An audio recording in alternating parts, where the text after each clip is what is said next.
Andhra Paris తెనాలిలో అధునాతన హంగులతో మీకు స్వాగతం పలుకుతోంది ఈ కన్వెన్షన్. వెడ్డింగ్స్, రిసెప్షన్స్, ఎంగేజ్మెంట్స్, కాన్ఫరెన్స్లు, సెమినార్స్ మరియు అన్ని రకాల ఫంక్షన్లకు అనువైన వేదిక. ఈ convention function hall AC, RTC bus stand out gate ఎదురు, తెనాలి. Cell number 7288856666.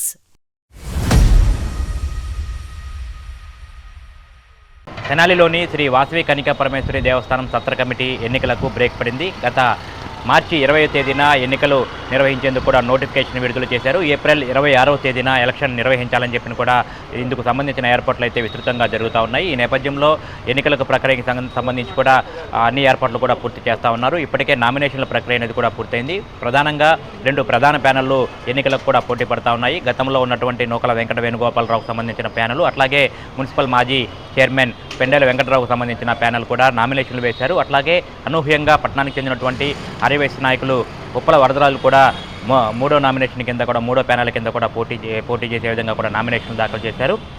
అందరూ కూడా ఈ నెల 26వ తేదీన ఎన్నికలు జరగబోతా ఉన్నాయి. జీవితకాల సభ్యత్వం ప్రతి ఒక్కరు కూడా ఓటు హక్కు వినియోగించుకోవాలని ఇప్పటికే ప్రచారం కూడా చేపట్టిన పరిస్థితి ఉంది. అయితే అనూహ్యంగా ఈ ఎన్నికలకు బ్రేక్ వేస్తూ కూడా న్యాయస్థానం అయితే ఈరోజు ఆదేశాలు ఇచ్చింది. ముఖ్యంగా చూసుకుంటే కనుక తెనాలిలో ఈ సత్రం కమిటీకి సంబంధించి జీవితకాల సభ్యునిగా ఉన్నటువంటి గుండా పిచ్చయ్య అనే వ్యక్తి కోర్టును ఆశ్రయించిన నేపథ్యంలో కూడా ఎన్నికలు నిలిచిపోయినట్లుగా కూడా చెప్తా ఉన్నారు.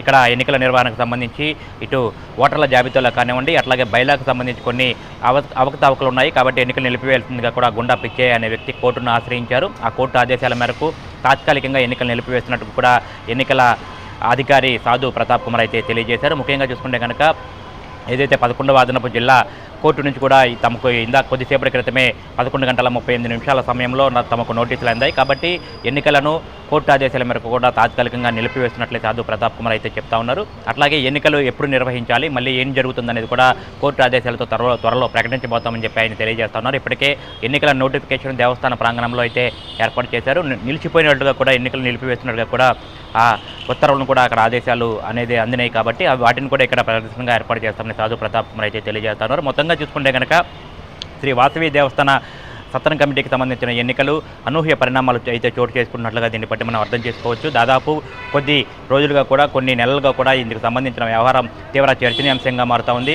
ఇటు ఆ ప్యానెల్ ఈ ప్యానెల్ పాత పాలక వర్గం, ఇప్పుడు కొత్తగా ప్రయత్నాలు ఉన్నటువంటి పాలక వర్గాలు మొత్తంగా కూడా తమకు ఇక కమిటీ అనేది కూడా తమ హస్తగతం చేసుకునేందుకు కూడా ముమ్మరంగా ఎవరి ప్రయత్నాలు అయితే వారు చేస్తూ ఉన్నారు. గతంలో తాము చేసిన అభివృద్ధిని, దేవస్థాన అభివృద్ధిని చూసి మాకే పట్టం కట్టాలంటూ కూడా పాత పాలక వర్గం చెప్తూ ఉంటే గత పాలక వర్గం చేసిన తప్పిదాలను ఎత్తి చూపుతూ కూడా నూతన ప్యానెల్ అయితే ఇప్పుడు పోటీకి వస్తున్నటువంటి కొత్త ప్యానెల్ అయితే చెప్తా ఉన్నారు. ఏదేమైనటువంటి ఇప్పటికీ తెనాల్లో దాదాపుగా కూడా ఆర్యవైశ్య సంఘాల్లో ఆర్యవైశ్య ప్రముఖుల్లో కూడా ఇది పెద్ద ఎత్తున చర్చ జరుగుతూ ఉంది. ఈ వాసవి సత్రం కమిటీ ఎన్నికలు ఏ విధంగా ఉంటాయి, ఏ విధమైనటువంటి ఎటువంటి పరిస్థితులకు దారితీస్తాయి అనేది కూడా తీవ్ర చర్చనీయాంశమైన పరిస్థితి ఉంది. అయితే వీటన్నిటికీ కూడా చెక్ పెడుతూ కోర్టు ఆదేశాలతో ఎన్నికల నిర్వహణ అనేది కూడా నిలిచిపోవడం అందరినీ కూడా ఒకసారిగా ఆశ్చర్యానికి అయితే గురి చేసిన పరిస్థితి ఉంది. దీన్ని బట్టి ఇప్పుడప్పుడే కూడా ఎన్నికలు జరిగే పరిస్థితి లేదని చెప్పిన కూడా ప్రముఖులు అయితే చెప్తా ఉన్నారు. దాదాపు ఏడాది పాటు మరో 2 ఏళ్ల పాటు ఇదే పరిస్థితి కొనసాగుతుందని చెప్పిన కూడా చెప్తా ఉన్నారు. అయితే ఎన్నికలు మళ్ళీ నిర్వహించే వరకు పాత పాలక వర్గమే ఉంటుందా, లేదంటే ఏదైనా కమిటీని వేస్తారా అనేది కూడా కోర్టు ఆదేశాల మేరకు న్యాయ సలహా తీసుకొని త్వరలో ప్రకటిస్తామని చెప్పినైతే ఎన్నికల అధికారి సాధు ప్రతాప్ కుమార్ అయితే తెలియజేశారు. ఈ ఎన్నికలకు సంబంధించి కూడా ఇప్పటివరకు ఉన్నటువంటి ఉత్కంఠకైతే బ్రేక్ పడింది. అంతా సర్వత్రా అయితే ఎన్నికలు బ్రేక్ పట్టడం కూడా అందరినీ ఆశ్చర్యానికి అయితే గురి చేసిన పరిస్థితి. వీడియో జర్నలిస్ట్ సాయితో గోపిచంద్, ఎస్టీవీ తెనాలి.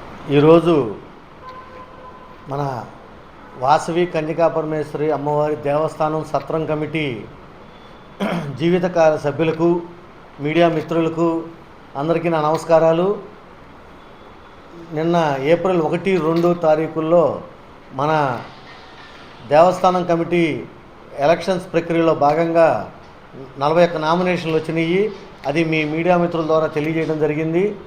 అలాగే 4వ తారీఖు ఈరోజు ఉదయం 10 గంటల నుంచి 4 గంటల వరకు విత్ డ్రాయల్స్ ఇచ్చే సమయం ఇచ్చి ఉన్నాము. కానీ ఈరోజు ఉదయం 11:38 మన 11th అడిషనల్ డిస్ట్రిక్ట్ జడ్జి గారి దగ్గర నుంచి అమీనా గారు మన ఎన్నికల కార్యాలయానికి రావడం జరిగింది. దానికి గాను వారు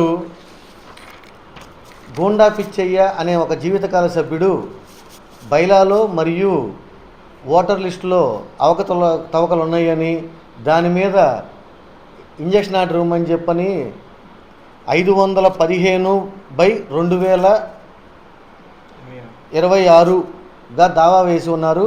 ఆ దావాలో 228/2026 అయ్యేలో ఇంజక్షన్ ఆర్డర్ వచ్చిందని ఆ ఆర్డర్ కాపీ కూడా నాకు అందజేసి ఉన్నారు. ఈ ఆర్డర్ కాపీ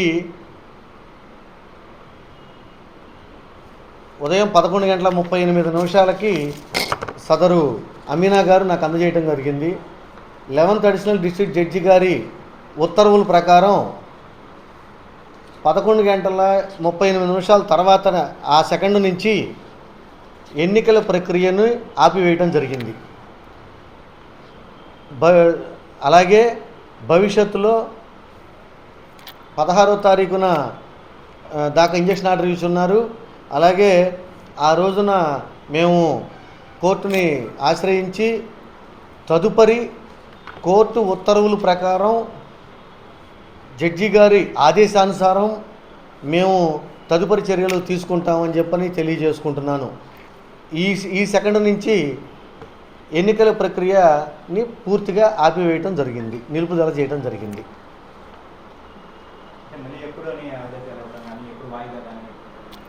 ఏదైనా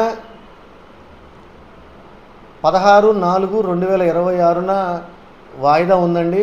ఆ రోజున మేము వకాల్తా వేసుకొని లీగల్ ఒపీనియన్ తీసుకొని తదుపరి చర్యలు మీకు ఏదన్నా ఉన్నా కూడా తెలియజేస్తామని చెప్పని తెలియజేసుకుంటున్నాను. దేవస్థానం మీద అధ్యక్షులు నూకల వెంకట వేణుగోపాలరావు గారి మీద, అలాగే 3 నేను ఎన్నికల అధికారిగా నా మీద, 4 ఇన్ఛార్జి సెక్రటరీ గారు వక్కలగడ్డ గంగాధరరావు గారి మీద, ఈ 4తోటి వేసి ఉన్నారు. దాని తాలూకు మన కాపీ కూడా మీ అందరికీ కూడా అందజేయడం జరుగుతుంది.